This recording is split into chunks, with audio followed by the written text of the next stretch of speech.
what I want people to understand is the devastation that I felt when I was reaching discovery of the crimes that I'm coming out here to say.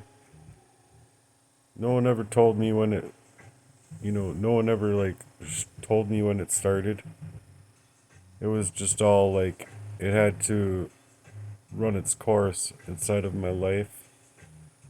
Like being poisoned, for an example, the poison had to run its course in my biological frame of mind and body and spirit type of thing in order for me to really discover what was happening to me. And it really sucks because not only was it not trying to allow me out of their control, as you could imagine, like someone poisoning you for 40 years on and off. Do you think that they want you to get away so that you can have your memories come back to you? Like if you're being arsenic poisoned, do you think that the people that are running this game and gamifying your life are going to want you to reach evidence that supports what you're going through? They're not. But the fact of the matter is that the interruptions inside of my life were many, and they were around every single corner of my life. So at first it would look like bad luck. The heat would continue to crawl up in my life as far as that's concerned. Like it's a day in and day out type of procedure. It's not like the system that gamifies the system of control in and of itself just resets itself and just goes away. No, it continues to work and to elevate the crimes against the target. And so I've been a targeted individual. I self identify as a targeted individual, and I was self identifying as a targeted individual before I figured out where it was all coming from, the covert warfare. So I need people to understand the fear that I felt. Like having my girlfriend, someone that I loved very much, poisoning me, figuring that out, and like not knowing exactly how to move about it because not only was she calling to get inside of my head, but my brothers called to get inside of my head to figure out like where I was at, and they just don't call me. There's no other rhyme or reason why they call me, except unless they needed something from me or like this, like trying to figure out like if the crime of the poisoning and sedation is working. And like I had already figured out the crime, and I had already known I couldn't share and divulge the information that I knew with the people ever again, because when I would go to these people and I would go to my friend Jesse, for an example, things got amplified mighty quickly, and I couldn't reason through it as far as like how to prevent it. When like you mention things to the police and you report these things to the police, and the police just don't do anything. It's really weird because the police were there and initiated to be police in the first place so that they could protect victims from crimes.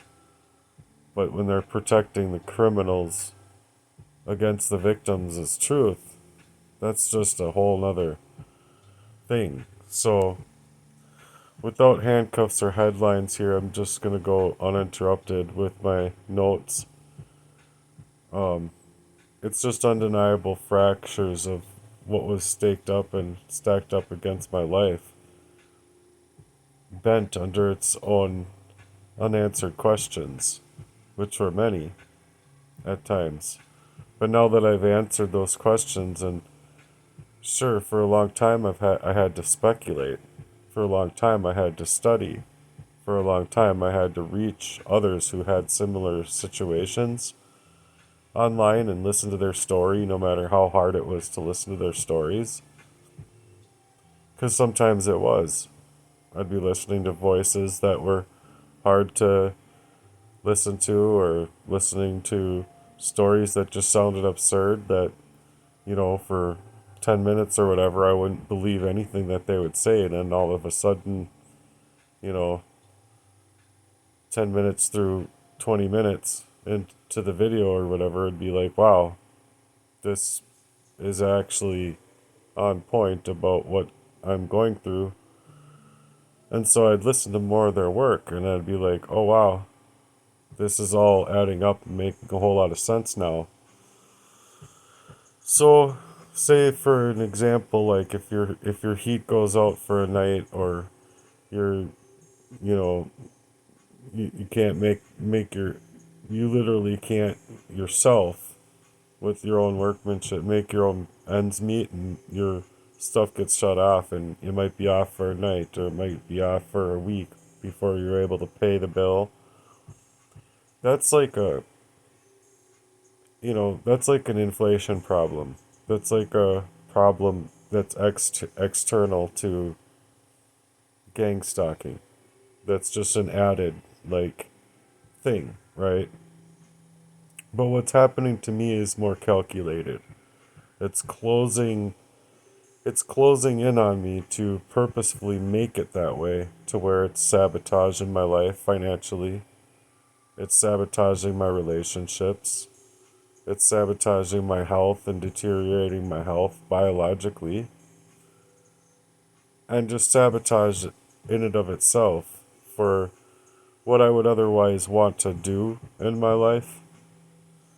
It's not allowing me to those things that I would ultimately be working on. And you can't just say, like, well, why don't you just go to work on those things anyway? Because it's like asking me to come up with money I don't have to get my website on a server, and using money I have to invest in things for sales, or invest in merchandise, or invest in business cards, things like that. And so it's like, if you're in a situation where you're just in this long reset through the system, and the system isn't protecting you, well, the short answer is that it's being manufactured, it's being engineered this way. It's not just putting the blame on chance, or putting the blame on, oh, this wouldn't be happening if it wasn't for something I'm doing to my own self, my own reality. You see what I mean? At least I'm smart enough to know that the messes in my life take more than just me to create. You know what I'm saying? Or just me, myself, and my own workmanship. Like, if I was just being lazy and stupid and lazy, sure, that would make a whole lot of sense. But I'm not lazy. I'm not being stupid. These people are literally creating the situation inside of my life around every single chance that they have to gamify my life. So if I'm in this situation, I really need help from people that can hopefully help me get out of the situations that it's presenting in my life. Where, for an example, like, sure, if you're a little kid, which I was when I was a little kid, I was being poisoned up. Sure, if I'm being poisoned up as a little kid, there's no, like, vocabulary you have without the poisoning in and of itself to explain what you're going through, let alone coming out of a poisoning to be able to then try and vocalize it, because you just don't have the vocabulary. You don't have a way to vocalize it. Well, for me, it extended into my life. Like, I thought to myself, and mind you, like, at times I'm explaining things that I'm having full memory coming back to me regarding the scenarios, but it's like I had memories of, like, literally confronting these people, but I had memories of, like, if I don't get away from these people, me, i.e., my brothers, that this was just going to end up being my life. And so it was. Because I legitimately lost that memory. And it would be around every corner of my life. My love life, my financial life, my social life, just everything inside of my life was being gamified in that fashion. So again, it goes to show people that at first it's going to look like it's just bad luck or like patterns emerging, but when these patterns are emerging in that kind of fashion, it's exactly that. It's a pattern that's happening to you, not from you. See what I'm saying? And so when you're in that place, every time you're gaining momentum in your life, for clarity, for work, for love, for something real in your life, it's always another stage and setup, the pattern emerging, where it's intervening inside of your clarity, work, love, etc., your finances. So it's never directly one thing.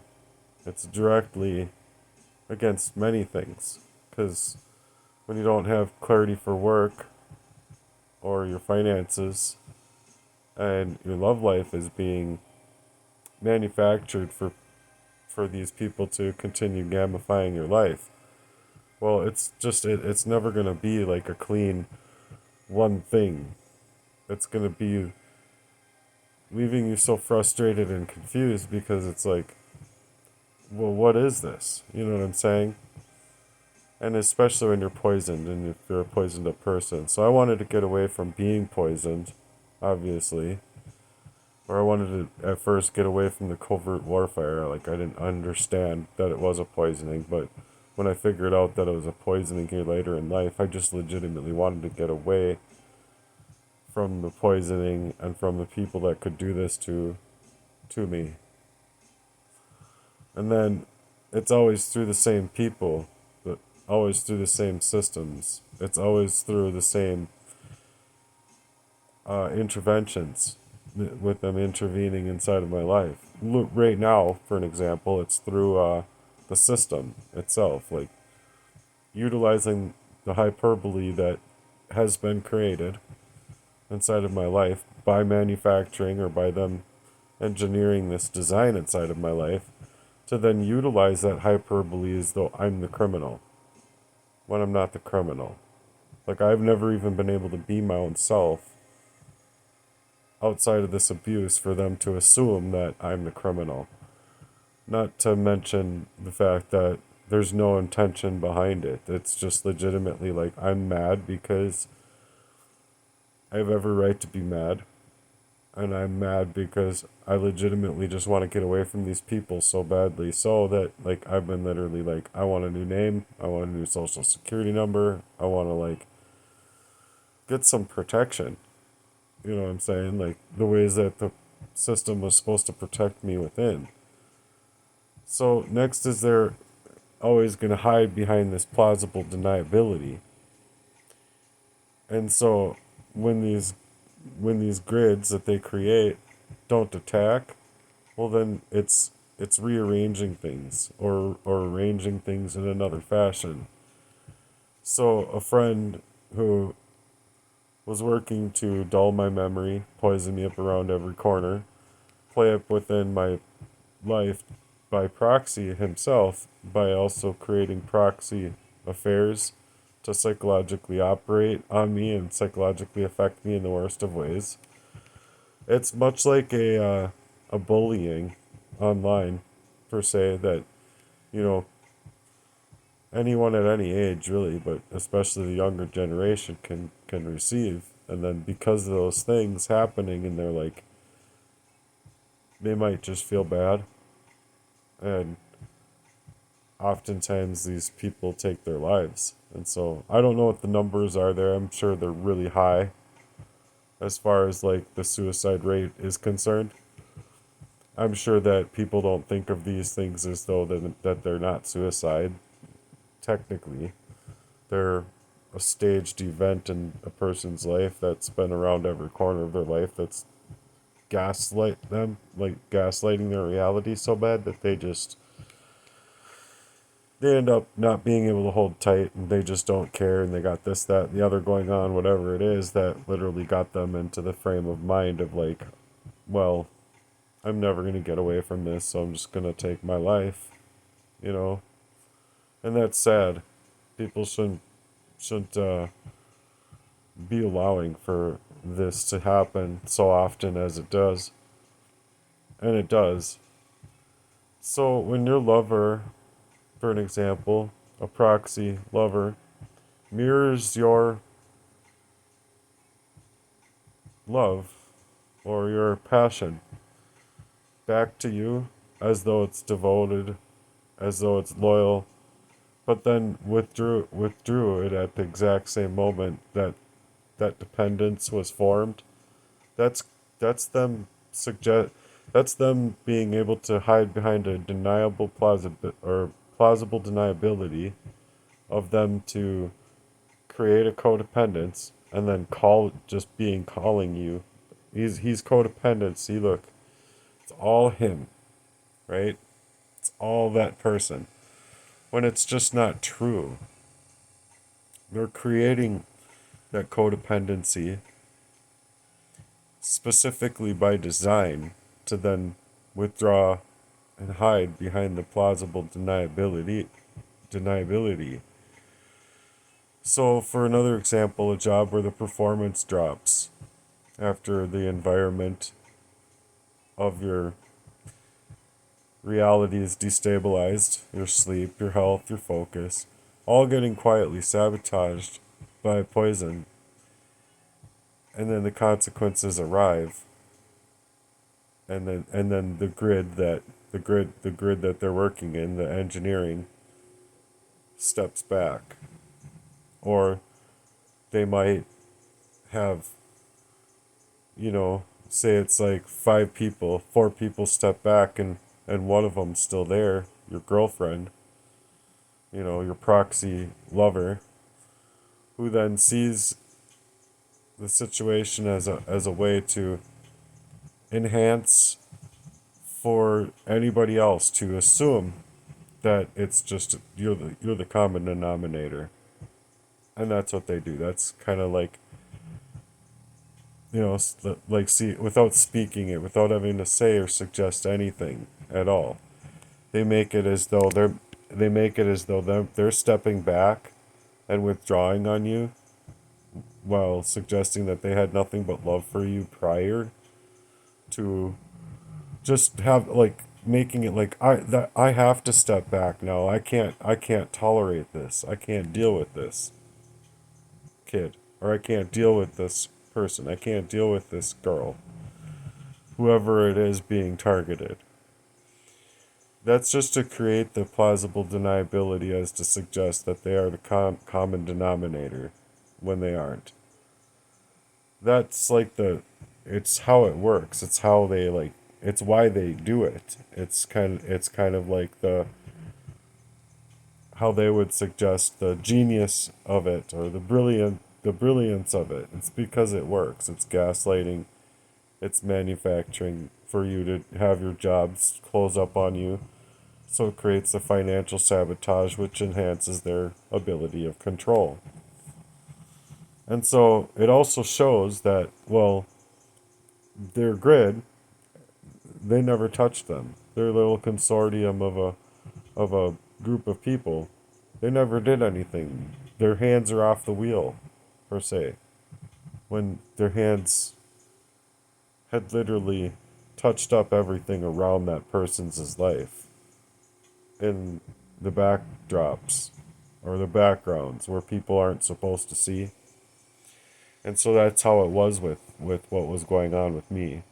The proxies themselves, they use this grid of proxies because proxies could claim their innocence. They like, it's to shake out claim that, oh, I didn't know anything else. I didn't know any of this was going on, yada yada, but they do.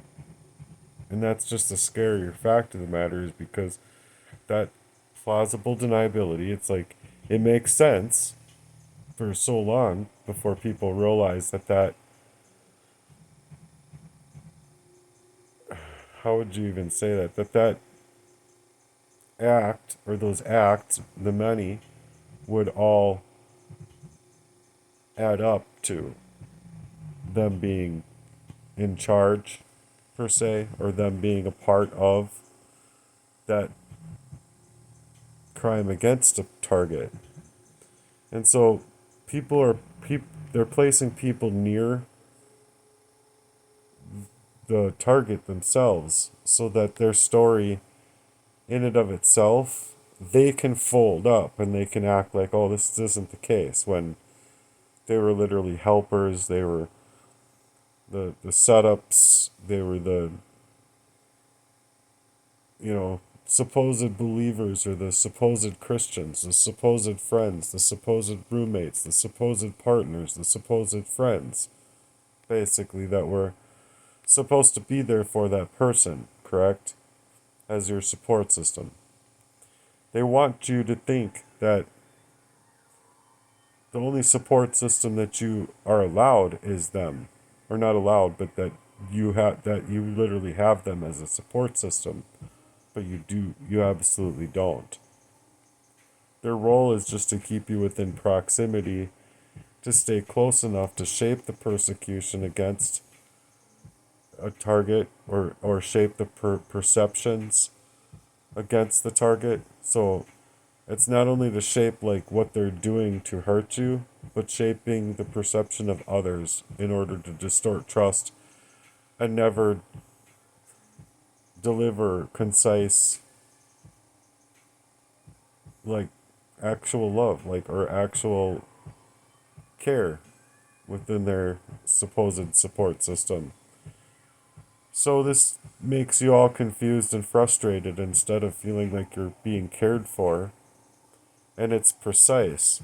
It's always at the precise moment where clarity is threatened to be able to be returned, and then they disappear. So it's like, oh, if they're keeping you within proximity, they know like roughly around which times that they need to get something into your system through your trust of them, in order to gamify your biology, so that you're getting wiped all out of skull, you know, so that they can continue to perform these crimes. And then love, in essence, was their sharpest tool, so that they could continue moving in these fashions to where it's like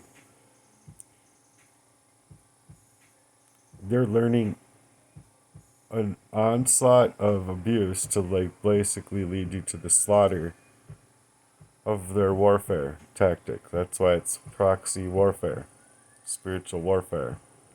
And once people believe and understand that, then you can start to see the demons at play, the Jezebels, the Delilah, the Leviathan, and these spirits of evil that are literally working within your life to play lovers, but then also be able to perform the lovers on the side by proxy, which is really sick. I mean, it's not just like a regular affair, it's literally a planned affair to attack your availability of reason, to attack your availability of yourself to see through these things. And especially when you're poisoned up, it's like you don't have your normal brain's activity. You have a poisoned brain's activity.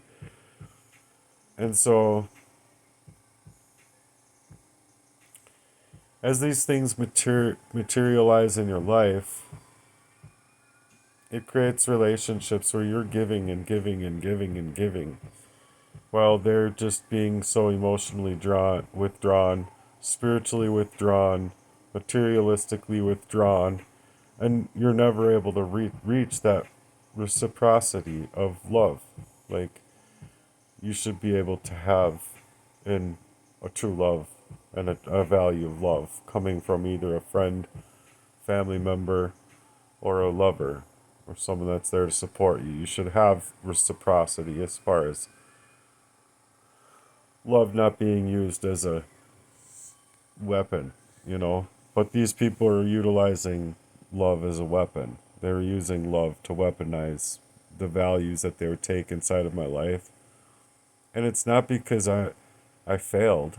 It's not because like I did anything wrong. It's because these people were planning in place to have the wrong enhanced inside of my life, to perform inside of their affairs, to perform against me because of their affairs, and then reciprocity was never allowed. You see what I'm saying? So it's like they're weaponizing love to literally stage it to where you're not allowed any. You might you might think at times, and they might get you manipulated and thinking at times that, oh, oh, this is awesome. That's love bombing. They love bomb you to make you feel like it's going to be all a-okay, but it's not a-okay. On the internal levels, these people are working to collapse your love for them, collapse your weight of giving, and always having the narrative of what's actually happening being flipped. That's the whole Darvo tactics. They deny any kind of accountability or deny that what you're saying is true and what you're coming out here to say is true. And then they're attacking you and then reversing the victim and offender.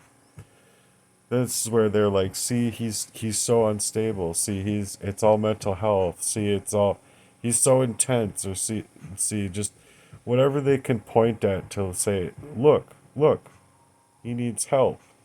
That's all it is. It's all him. It's nothing that we're doing. Our hands are off the wheel. How could I be possibly doing something? I'm a great distance away from this person. How could I possibly be doing something to this person? When in reality, they have control. They have control over that person's life by proxy, hacking, hijacking, keeping proxies, so other people that are supposed to be close ties to that person, to the victim, to the target, and it's just their whole gridlock of like the crime by to be played in that proxy, and that's where your own heart as a target decides to start learning the patterns. And so the body knows what the mind cannot conceive. The body and the spirit know that something is off. And that's where you're being underestimated. Because the body, even when the memory is fractured, the body starts to remember. Even when the logic gets blurred, you recognize on a deeper level that something is being recoiled back to you. It's happening. It's like,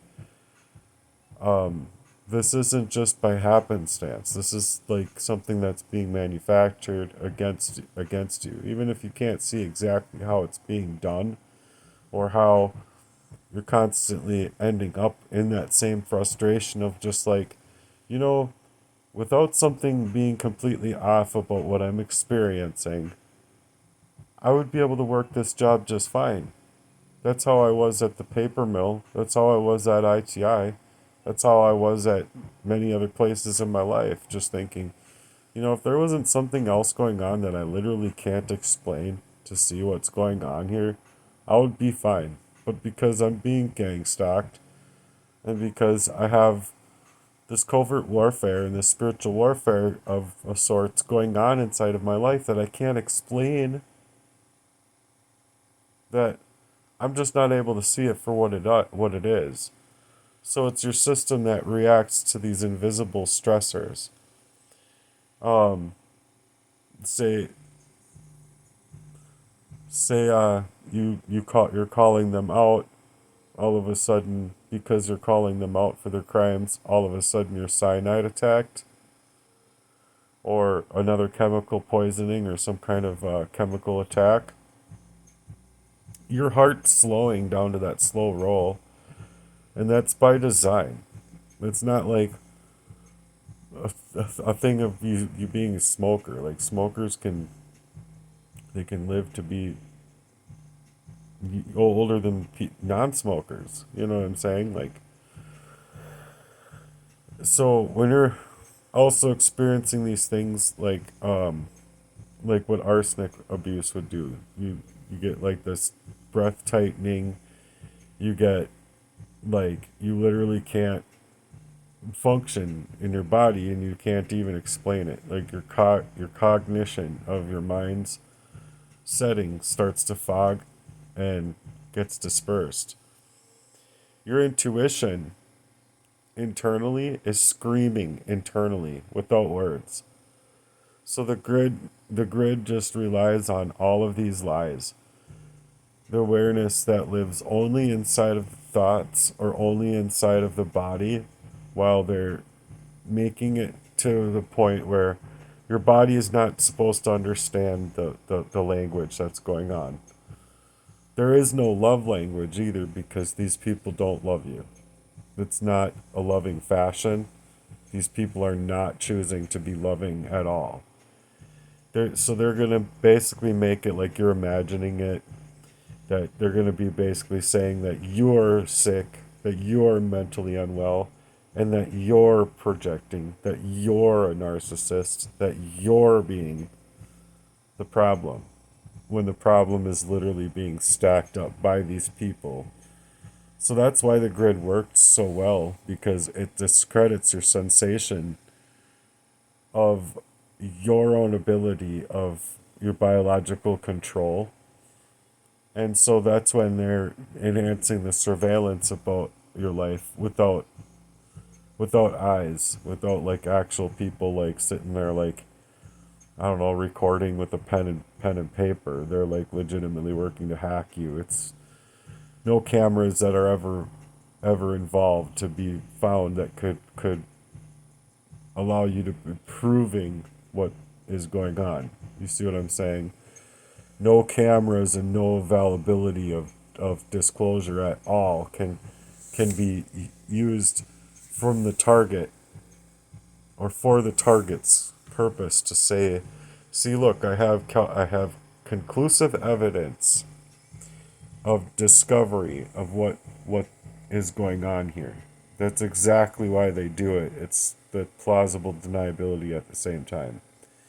And that's the point, because the surveillance, it's not always visual. It's hacking, it's hijacking, it's just knowing your character. It's them like legitimately drawing a map of who you are as a person and studying your response patterns, your vulnerabilities, studying your fears, studying your wants, studying your needs, just studying you. It's never like, oh, hey, buddy, what would you like for Christmas? And you like give them some ideas of what you would want for Christmas, and then they'd be like, oh, okay, I got a good idea of how to surprise this person in a good healthy fashion. No, it's just learning. It's learning your wants and your needs specifically to enlist you as a target, to target those things. So if they know that you want a rollerblade, they're going to target your health. If they know you want a drum, they're going to target your back. You know what I mean? Like your backbone of like what you can actually have for time. If you want to um, clean, if you like cleanliness, they want to attack your cleanliness. If you want to perform in a job, they want to attack your performance. If you want to recover from the situations that you've been going through, they want to attack your availability of recovering. If you want to perform holistics inside of your life, they want to attack your availability to get rid of what they're bringing to the table. So they don't care. They'll push you inside of sickness, disease, mental unsoundness. They'll enhance parasites. They'll enhance your environments. They'll work your environment against you on all levels to isolate you in the ways that they're affecting you.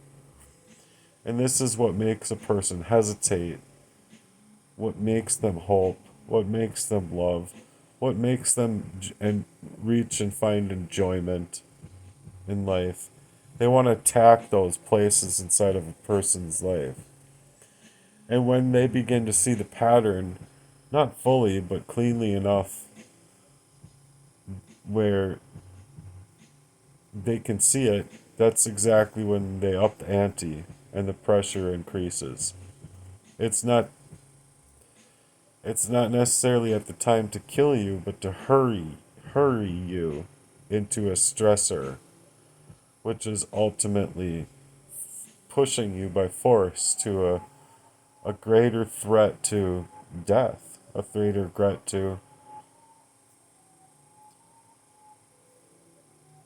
I don't know, just creating any kind of bullying type of thing that allows a person to think in a suicidality, a created suicidality, I should say, or to be pushed inside of homelessness with them not having any intent at all of like allowing you to stay, protect you, allowing you to get a job, allowing you 2 months per se. Like you have to hit like giving you 2 months and saying you have to like hit it really hard in every area of your life if I'm gonna do this for you, type of thing. And that's just if you're in a situation where like it's your fault for an example, but that's just the goal is they want to make it your fault. You see what I mean? You were pulled from the situation. You had your car taken away from you. You had you literally were paying your child support, but yet the system like gamified your life to like have the paperwork not go through the imaging unit to get to your child support officer's desk on time. Things like that, and they can happen because people run these systems, and then the system's all like, "Oh, I'm not going to take accountability." The grid is just rather like not needing you dead right away, but they need you quiet. And so when you decide to speak out, well, now it's like because you're choosing your own path and you're choosing to stay with the strong, they're literally going to try and make you weak. They're going to weaken your resolve on any kind of level that they can. And so like you're being chosen for this, and it's not because you're weak, it's because you're strong and these people know it. And your language is a love language. It's in faith, it's in discernment, it's in having your intuition be up on point. It's the fact that you literally see the fact that we're all mirrors to each other because we're supposed to be each other's keepers. That's literally what the parable is getting at, of being each other's keepers, our brother's keepers. That's how people can see even that something is off with the person's character, even without them literally coming out and fighting you in a fashion of a physical altercation in order to show their abusive tactics. And so it's to show that their mirror to that subjectivity is dangerous. It's dangerous to their grid because they can't survive the accusations that you can start articulating or starting to vocalize. And so once you begin to see the patterns and you're speaking out about it, and not as just proof and not as like some mere paranoia or speculative paranoia, but it's just in the mere possibility, right? It's in the mere availability that these people had to not allow people on the outside of your life to begin to recognize what's happening on the internal lives of the madness that's being framed inside of your life.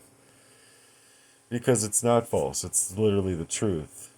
And it's because that type of false reality and that false narrative, it's contagious for them and contagious for other people, because then people can, it's like if 10 people are going up against one, and there's one person on the outside that's like a bystander.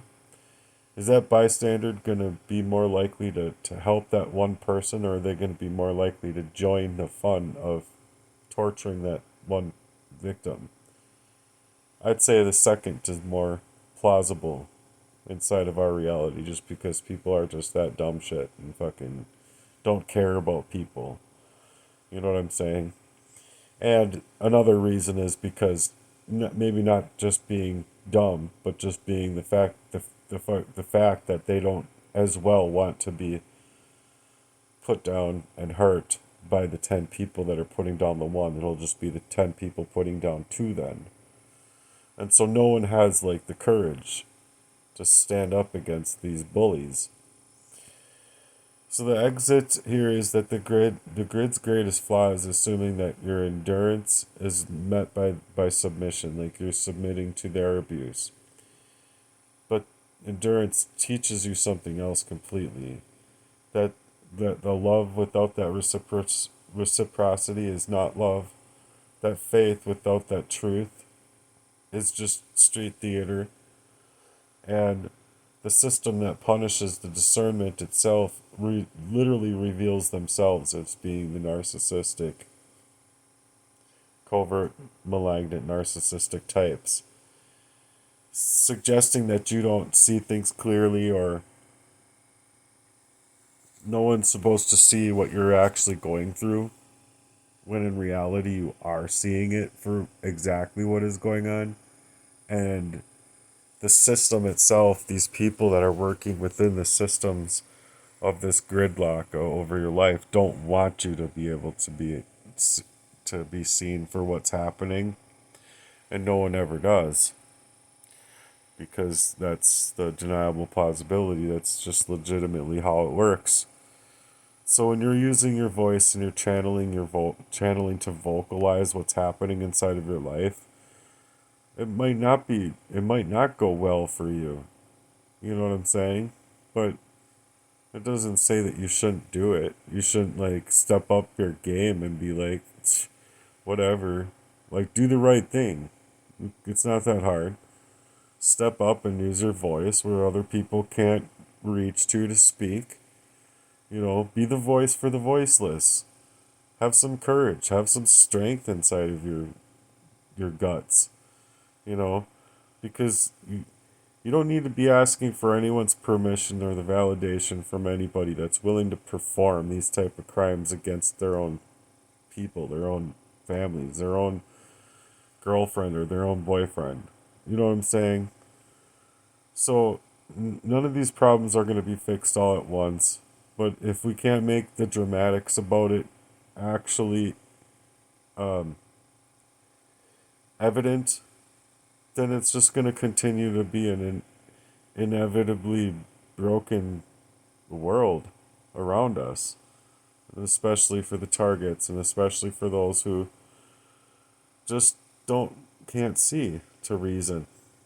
Maybe they're being poisoned. Maybe they're being manipulated so bad. Maybe they're just really down on their luck. You know what I'm saying?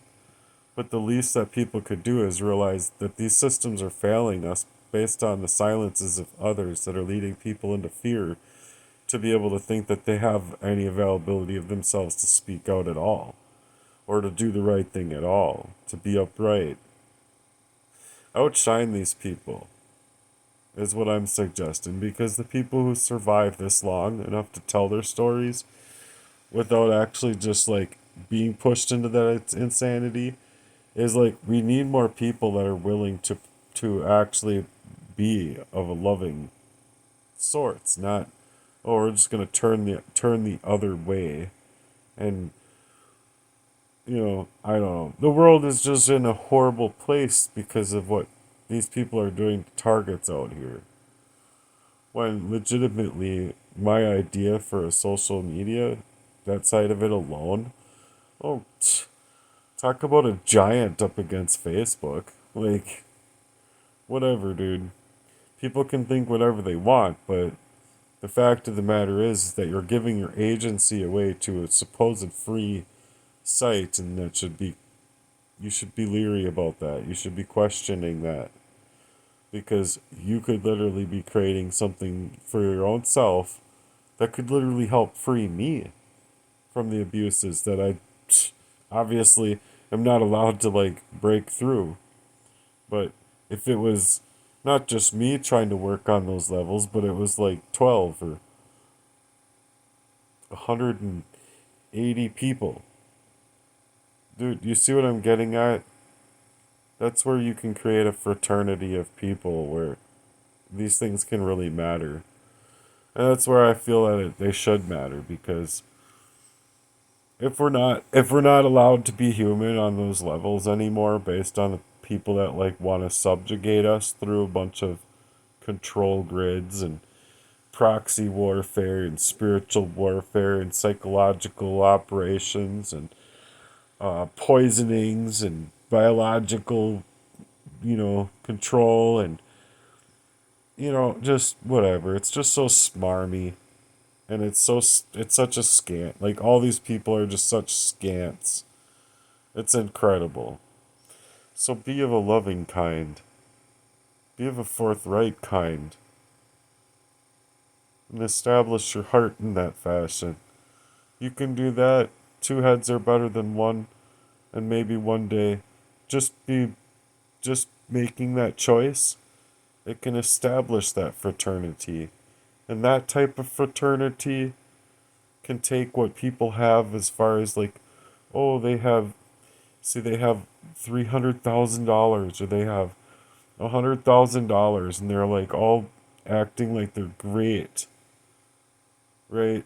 It can literally take that $100,000 and make that $100,000 look like a penny as opposed to what they could otherwise have inside of their life. Oh, all of a sudden you've got $687 billion. Well, gee, we skipped right past the millions and we went right to the billions. And that's the kind of change that I believe that people are just unrecognizing as far as like their own values, their own hearts, their own ability to be forthright, forthcoming, and establishing togetherness. Because if there isn't that togetherness and it's all designed by people that literally want to cuckold these rapists and these pedophiles and these thieves to create these idiot fires all over a person's life that literally means well coming into their relationships that is then poisoned up, what are you going to do? Blame them for their reaction? Blame them for like their brains being not on point because of a biological control? Like whatever. If you can think that way and you're literally on the side of like people like, oh, we got to control the situation some more. And people are legitimately just trying to get away from abuse. That's not human. That's not life. There's no living that can come from that on both ends of the spectrum. Not only the targeted individual, but the people who are willing to target. Okay, I mean, pretend that you can have a life like that. I mean, sure, you can call it life. That's not living, but you can call it life. But in the end, as far as my God suggests, you're just gonna be plucked right into the lake of fire. Like God's not gonna even talk to you. God's just gonna be like, "See ya." Anyway, till next time. Praise Jesus.